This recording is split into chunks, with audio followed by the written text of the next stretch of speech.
and welcome to South Asia Today, a show that provides you the glimpses of South Asia. I'm your host, Shivangi Mishra. Let's begin with the headlines first. Nepalese climbers set astonishing records on Mount Everest. India's startup boom on track to hit $1 trillion milestone. And public reacts to protests in PoJK demand government accountability. Let's begin the show. Scaling new heights, 3 climbers from Nepal have set remarkable new records on the world's highest peak, Mount Everest. On one side, the famous climber Kami Rita Sherpa has achieved his 30th ascent, setting a record for the most climbs. On the other, a Nepali woman has reclaimed the world record for the fastest women's ascent to the summit. Additionally, a Nepali climber set a unique record by summiting Everest 3 times in just 8 days, 13 hours and 35 minutes. Upon their arrival in Kathmandu, the city warmly welcomed them for these outstanding achievements. Although these feats are incredible, they are a part of a proud tradition of excellence in Nepalese mountaineering.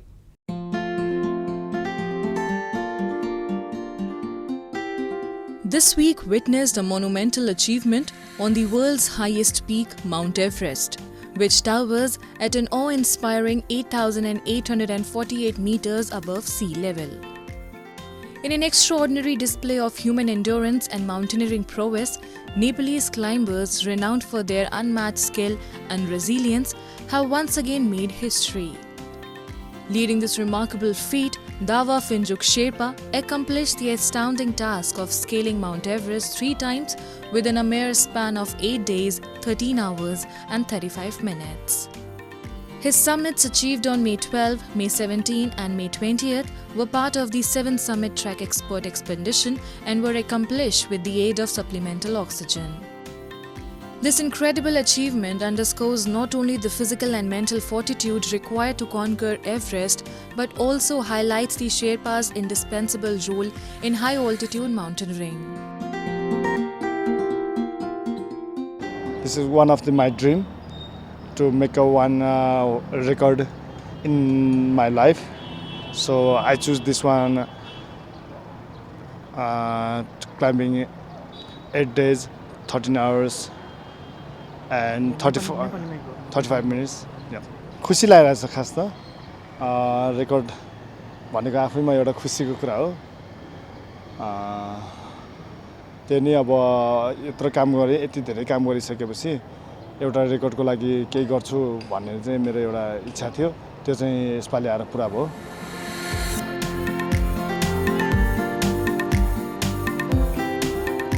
Another remarkable achievement came from Nepali female climber Funju Jagmu Lama, who reclaimed the world record for the fastest women's ascent to Everest.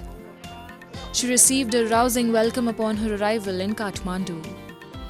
Lama set out for the base camp and reached the summit in just 14 hours and 35 minutes. Completing the round trip in 24 hours and 26 minutes, she regained the record she had initially set in 2018. This formed one half of a record attempt. The method used by record keepers at Guinness World Records counts how long a climber takes to both ascend from the base camp and descend from the summit safely. By conquering the world's highest peak, she not only breaks physical barriers but also challenges societal norms, inspiring future generations. All over the world, सबैजना मान्छेले चाहिँ मलाई एउटा सबैजनाले support अनि मलाई best wishes दिएर पठाउनु भएको सो सबैको मलाई बेस्ट विशेस म एउटा गाइड मान्छे हो मैले एउटा नेपालमा विदेशीहरु अलिकति धेरै लिएर मैले राम्रो गाइडिङ कसरी गर्ने भन्ने मेरो यही मात्र गोल हो खासै मेरो त्यस्तो अहिले मेरो त्यस्तो प्रोजेक्टहरु त्यस्तो रेकर्डहरुको मेरो प्लान केही पनि छैन तर मैले अपर्च्युनिटी पाए पनि मैले कुनै दिनमा मैले एउटा आइडिया आए भने चाहिँ मैले गर्न पनि सक्छु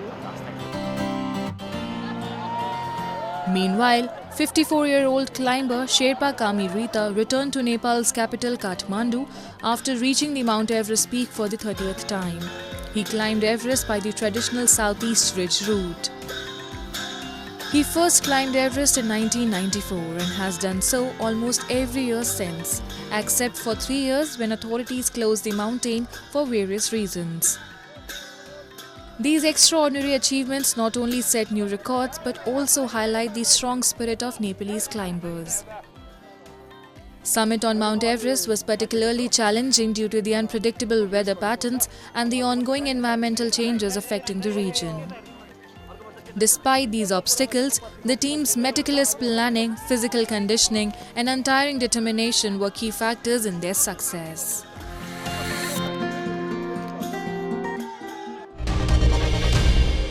Moving on, from its first unicorn in 2011 to the remarkable milestone of over 100 unicorns today, the evolution of India's startup ecosystem has been truly remarkable. A recent report indicates that the new emergence of new unicorns could propel India's economy by $1 trillion by 2030, pushing it to a $7 trillion valuation and creating 50 million jobs. Let's take a look.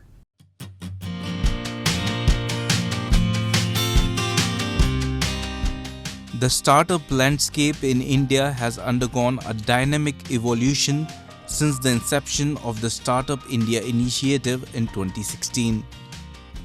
In 2021, India witnessed a surge in unicorns with 43 startups achieving valuations exceeding $1 billion. A recent report by the Confederation of Indian Industry (CII) titled Unicorn 2.0 Adding the Next Trillion envisions the potential of India's startup ecosystem to contribute $1 trillion to the country's estimated $7 trillion economy by financial year 2030, consequently generating over 50 million jobs. According to the report's findings, India's 100+ unicorns and approximately 100,000 startups have made a substantial contribution of 10 to 15% to GDP growth between 2016 and 2023. This explosion in entrepreneurial activity, coupled with related corporate ventures, has injected an estimated $140 billion into the economy by financial year 2023 alone. We are an evolving ecosystem. If you look at it, 3 years back, the number of startups which were there in the public market was almost negligible. Now we have 6+ startups which are gone public and more startups going public this year. So we are starting to see India becoming a bigger and bigger force in manufacturing in the coming years and playing their part in global supply chain. I would say the right question to ask would be that would India become like the number 1 or the number 2 economy in the world by 2047? I believe yes, that will be happening. Bamboo India, founded by Ashwini Shinde and Yogesh Shinde in Pune city, is a notable startup. Established on August 15, 2016, this venture has transformed the perception of bamboo from being seen as a poor man's timber to wise man's timber. Bamboo India specializes in creating innovative bamboo products, serving as eco-friendly alternatives to plastic products, thereby contributing significantly to environmental conservation. Even though we are the world's second largest bamboo growing nation, and we are only exporting 4% to the global market. So I thought, why not the things we should take up, because this is something directly related to the farmers. You can have lots of angles towards it, like Plastic Free India or Swachh Bharat Mission or Atmanirbhar Bharat or Skillful India. So all those missions can fulfill with this bamboo. So that's why I started this venture in bamboo. In today's climate, startup culture is attracting many young entrepreneurs. Boards of Indian companies are also increasingly including younger members. As per data from the Ministry of Corporate Affairs, more than a third of people who received a direct identification number or DIN in the last fiscal year were aged 30 years or younger. A DIN is an 8-digit unique identification number which is allotted to an individual who is the director of a company. In the 2022-23 fiscal year, the Ministry of Corporate Affairs issued 420,000 DINs, of which 123,000 were younger than 30 years, while another 182,000 were between the ages of 31 to 45 years. There has been increased funding opportunities, especially from private equity and venture capital firms, which are incentivizing youth to choose an entrepreneurial path.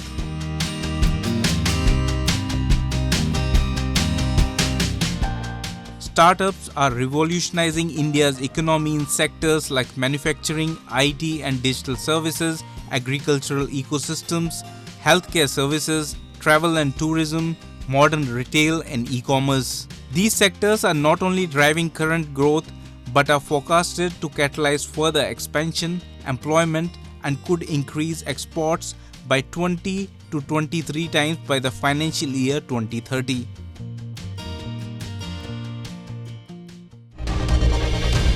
The recent blasphemy accusation against a Christian man in Pakistan underscores the ongoing misuse of blasphemy laws, leading it to heightened religious tensions and targeting of minorities.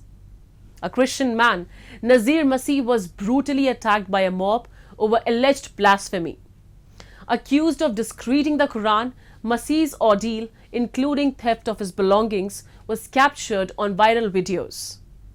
5 other members of the Christian community were also injured in the attack. The Human Rights Commission of Pakistan has raised alarms over the potential for the increased abuse following the recent legislative changes, which disproportionately affect minority groups. We have this report. In Pakistan's eastern Punjab province, Sargodha city, a Christian man named Nazir Masih was brutally attacked by an angry mob over suspicions of blasphemy. Police officials reported that Masih was accused of desecrating the Quran, a charge that often leads to violent reprisals in Pakistan. Viral videos on social media captured the mob stealing his belongings during the assault. 5 other Christians were also injured in the attack. The Human Rights Commission of Pakistan has expressed profound concern over the safety of Christians in Sargodha city following this incident. Approximately 450 individuals, including 50 identified suspects, surrounded Masih's home and shoe factory, accusing the elderly man of desecrating a religious book. The mob set fire to the factory, nearby shops and houses, subjecting Masih to brutal treatment. तकरीबन 60-70-80 लाख का माल था, वो सब उन्होंने बाहर निकाल कर जला दिया। और वो लोग जो थे हमारे अजीज, वो दहशत की वजह से अपने घर में उन्हें दरवाज़ा बंद कर लिया और वो ईंटें और डोरे मार रहे थे और तरह तरह की जो है वो नारेबाजी हो रही थी। तो वहाँ तो जाना भी बड़ा मुश्किल था, क्योंकि पुलिस और रेंजर जो थी वो मकान के चारों तरफ खड़ी थी। और फिर आस्ता आस्ता दूसरे अफसर आए तो वो बस नारेबाजी करते रहे और इस तरह के यही कहते रहे कि काफिरों को मारकर छोड़ेंगे, काफिरों को मारकर। Blasphemy accusations in Pakistan often incite mob violence, leading to lynchings even before legal proceedings can take place. Convictions for blasphemy are common, with at least 50 individuals currently in custody on such charges. Since 1990, at least 80 people have been killed over blasphemy allegations.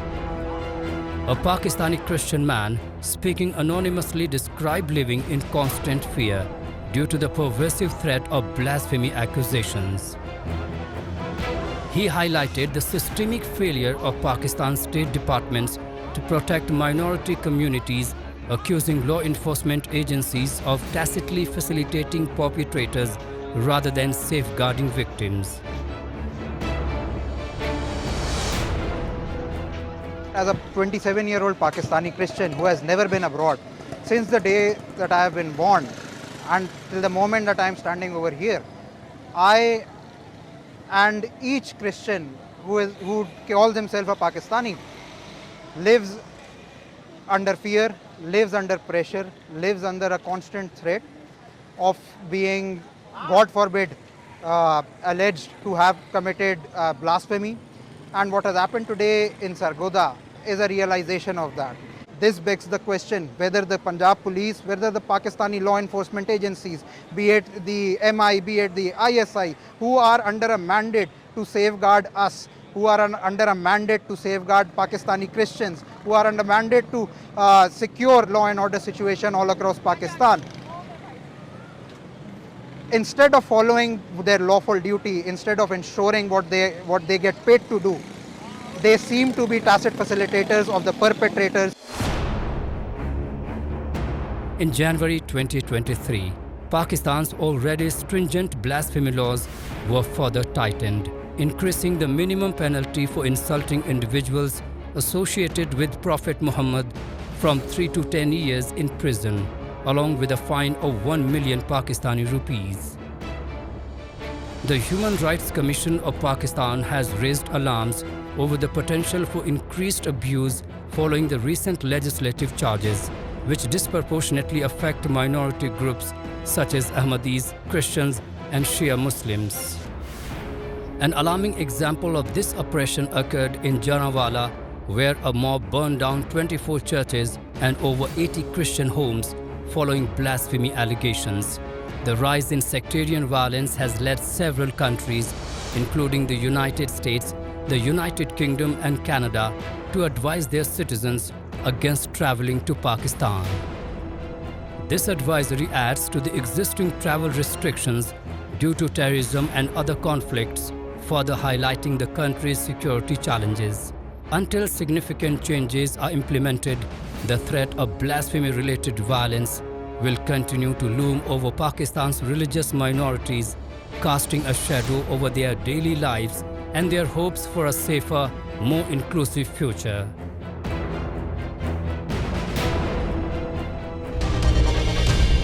Now we take a look at some happenings in Asia in a segment called Asia Watch.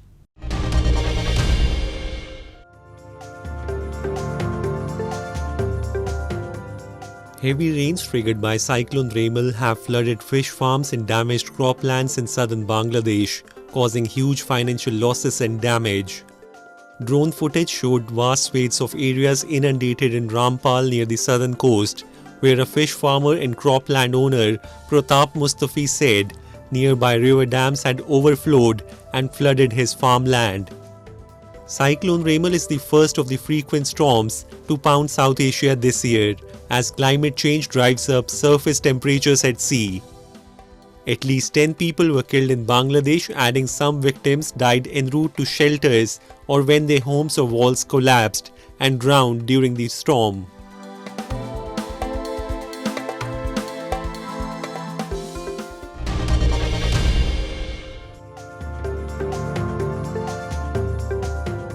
The United Nations Human Rights Office warned there was a risk of a serious rise in violence in Myanmar's Rakhine state, where it received frightening and disturbing reports of the killing of Rohingya people and burning of their property.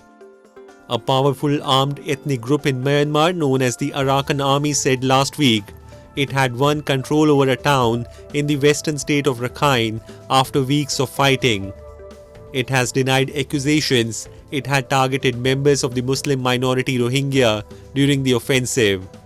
The Office of the United Nations High Commissioner for Human Rights said that tens of thousands of civilians had been displaced by the fighting in the townships of Butidong and Mongdo, with an estimated 45,000 Rohingya fleeing near the border with Bangladesh to seek protection. Rohingya have faced persecution in Buddhist-majority Myanmar for decades. After escaping a military-led crackdown in 2017, nearly 1 million of them live crammed into refugee camps in Bangladesh's border district of Cox's Bazar.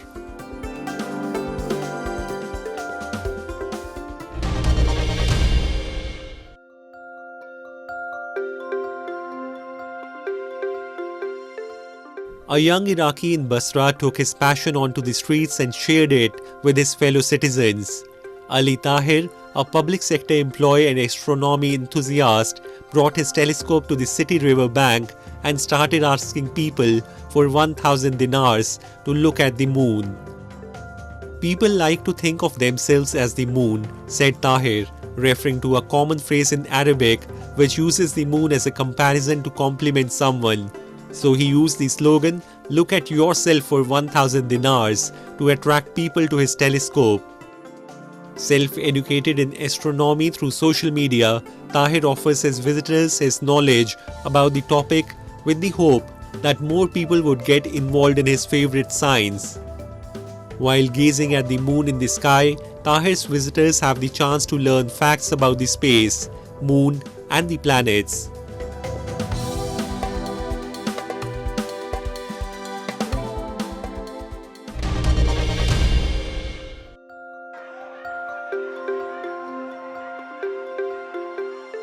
Taiwan's parliament this week passed a reform package to increase oversight of the government pushed by the opposition but opposed by the ruling party, which did not have the numbers to block it.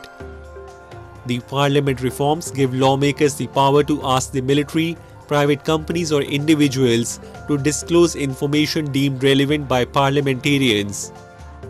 They also criminalize contempt of parliament by government officials and require the president to give regular reports to parliament and answer lawmakers' questions, which would be a first for Taiwan. Outside parliament, protesters showed their anger at the reforms being passed, shouting "Refuse Chinese political interference" among other slogans. The protests have been taking place against a backdrop of broader concern about efforts by China, which views Taiwan as its own territory, to influence the island's politics. The Democratic Progressive Party's Lai Ching-te won the presidency in January elections, but the party lost its majority in the parliament. Taiwan's main opposition party, Kuomintang, along with the small Taiwan People's Party, together have the most seats.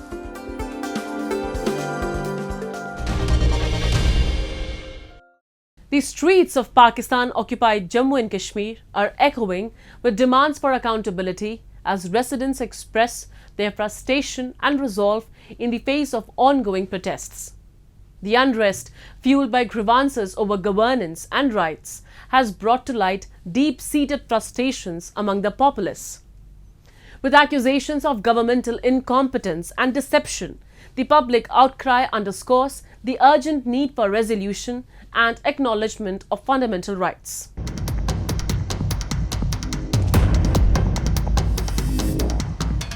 The residents of Pakistan-occupied Jammu and Kashmir have responded to the recent protests with a blend of worry and resolve. Those deeply impacted by the unrest have emphasized the necessity for resolution to tackle fundamental grievances. Locals have attributed the escalation of violence during the protests to governmental incompetence, stating that had the administration addressed these demands earlier, the protests would not have reached such levels of intensity. A local resident named Raja Amin recently offered articulate viewpoints on several matters concerning PoJK.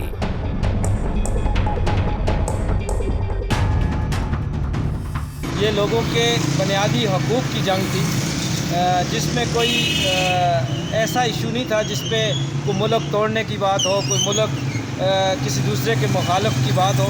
बात ये थी कि यहाँ बिजली, पानी और आटे का और जिस पे रियासत को 48 अशिया UNO में सब्सिडी दी गई, लेकिन अफसोस ये है कि जो चीज़ डायरेक्टली माननी थी, जो हक था इनका, उसे इस वज़ीर आज़म ने पुरतशद्दुद बना के उस चीज़ को माना है, जो इसकी नाकामी का बड़ा सबब है। The puppet Prime Minister of PoJK, Chaudhry Anwarul Haq, had received backlash for his management of the protest with accusations of mishandling the situation. Anwarul Haq is perceived by PoJK residents as merely a figurehead, lacking genuine authority or autonomy in decision-making and heavily influenced by external forces. Raja accused Anwar of deceiving the public and making false commitments. मौजूदा वज़ीर-ए-आज़म, ये जो नाम नहाद वज़ीर-ए-आज़म अनवारुल हक बैठा है, इसने इसको मिस हैंडल किया और लोगों से झूठ बोला। झूठ बोल के उसने इससे पहले 2 बार माहदे किए। माहदे करने के बाद वो इस बात पे ठहरा नहीं, क्योंकि इसने वो लिख के दिया था कि ये मैं मंजूर करता हूँ। फिर इसने जब ये तहरीक का आगाज़ हुआ तो फिर इसने इसको पुरतशद्दद बनाया। तो ये रियासत के इस नाकाम वज़ीर-ए-आज़म का अपना कसूर है कि जिसने झूठ बोल के फिर इस तहरीक को पुरतशद्दद खुद बनाया। PoJK recently experienced violent protests and clashes, with demonstrators expressing grievances related to governance and rights. These incidents involved confrontations between protesters and security forces, resulting in deaths, injuries, and property damage. The unrest underscored the simmering discontent among residents of PoJK, who have long felt marginalized and voiceless under the region's governance structure. Issues such as political suppression, lack of representation, and restricted access to basic resources have fueled frustration and anger among the populace. In response to the protests in Muzaffarabad, Shahbaz Sharif was compelled to urgently announce relief measures, recognizing the shock and urgency of the situation. Now it's time for me to wrap up today's episode. We'll be back next week at the same time. This is Shivangi Mishra signing off on behalf of the entire production team of South Asia Today. Goodbye and take care.